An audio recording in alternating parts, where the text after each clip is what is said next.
report came out that an NFL quarterback coach found Shedeur Sanders to be arrogant and brash when they interviewed him during the NFL Combine.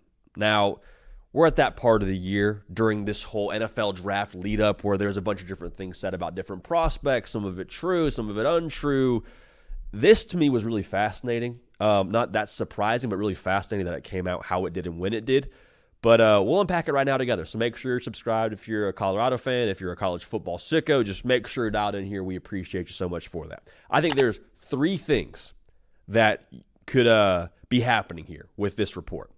1, this is true, and Shedeur Sanders and this coach just didn't vibe.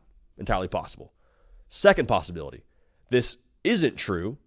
This quarterback coach is potentially with a team, and he is telling this to the media, and he is hoping Shedeur Sanders falls to them at whatever potential draft spot they have.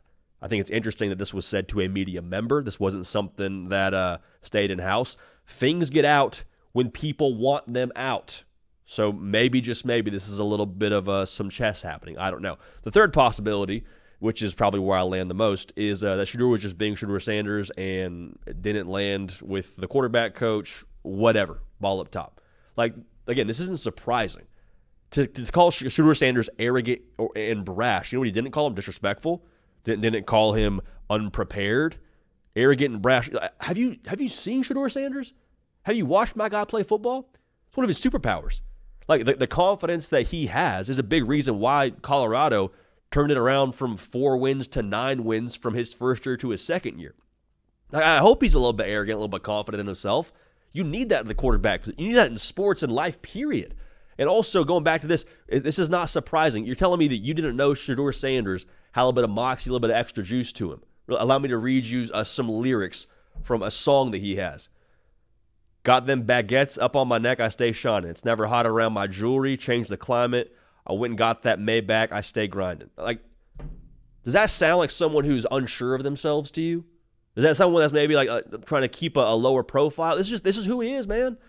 And honestly, I appreciate the authenticity from Shedeur Sanders because so often we see guys get media trained and they show up at the draft and they say the right thing, and it's just like, one, that's not actually real life. You're just trying to pass a test for this job interview and so on and so forth. 2, when you get to whatever destination you're going to be at, you can't keep interviewing. You can't stay the same fake personality forever.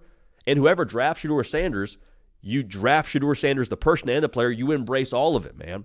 You embrace all of it. And so for him to be authentic in this sense, I mean, it was refreshing, and I honestly appreciate it.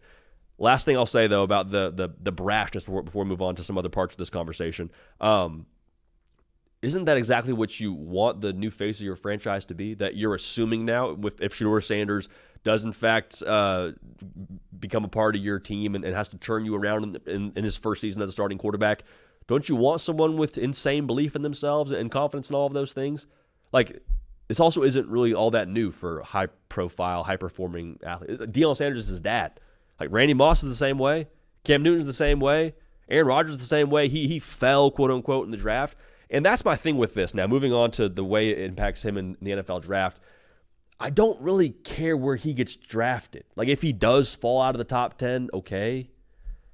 Is it about the whole arrogant and brashness thing? I don't know if that's exactly what I would pin it on. But just because he gets drafted outside the top 10, if that does in fact happen, does that mean he's not going to have a good NFL career? Does it mean that he's not still going to have a ton of success when he gets to the league? I don't think so. So I'm not really all that moved by this. To me, this is something that we all probably saw coming from a mile away in terms of there being some conversation, some objection around Shedeur Sanders. Everything he does is under a microscope because of his last name. Everything he does has been picked apart since he was in high school and at Jackson State and obviously at Colorado. Like, I don't have the energy to be upset about this or see this as some sort of red flag.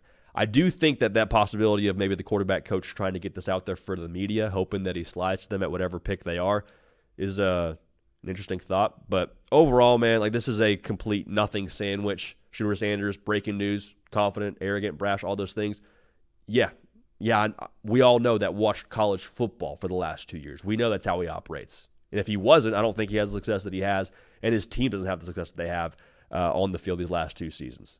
So at the end of the day, I'm excited to watch what he's in the NFL, and I'm excited to see who ends up taking Shedeur Sanders because, again, I think you're getting a good quarterback.